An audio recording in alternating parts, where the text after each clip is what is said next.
আল্লাহ, আজকে এত দেরি হয়ে গেছি। দেন মা, আমি করতেছি। কোনো দরকার নেই।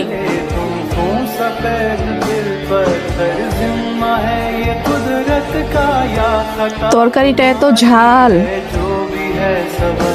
কি হলো মিতু? ঢং দেখলে শরীরটা জ্বলা যায়।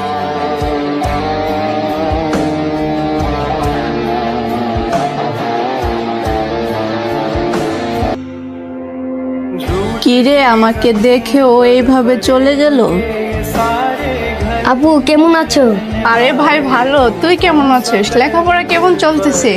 ভালো আপু, সামনে পরীক্ষা তো কিছু টাকার প্রয়োজন ছিল। আচ্ছা ঠিক আছে, আমি ব্যবস্থা করতেছি।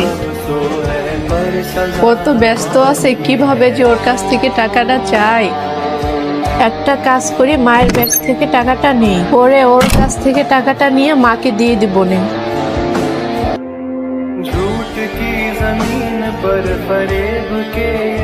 অভি, কি হলো? কি সমস্যা? ও আমার ব্যাগ থেকে টাকা নিয়ে ওর ভাইরে দিতাছি। আসলে মা, তুমি চুপ থাকো। প্রতিটা ফ্যামিলিতে না দুই প্রকার মানুষ থাকে, চলো দেখে আসি। দেন মা, আমি করতেছি। তোমার ঘরে খাবার কে বানায়? আমার মা রান্না করে। তাহলে আমি কি তোমার মা না? তুমি যাও, রেস্ট নাও, আমি তোমার জন্য খাবার নিয়ে আসতেছি। ঠিক আছে। তরকারিটা এত ঝাল। তোমার তো বললেই হয় যে তুমি খাবারে ঝাল কম খাও, এটা কি তুমি বলতে পারো না? কাল থেকে ঝাল কম দিত।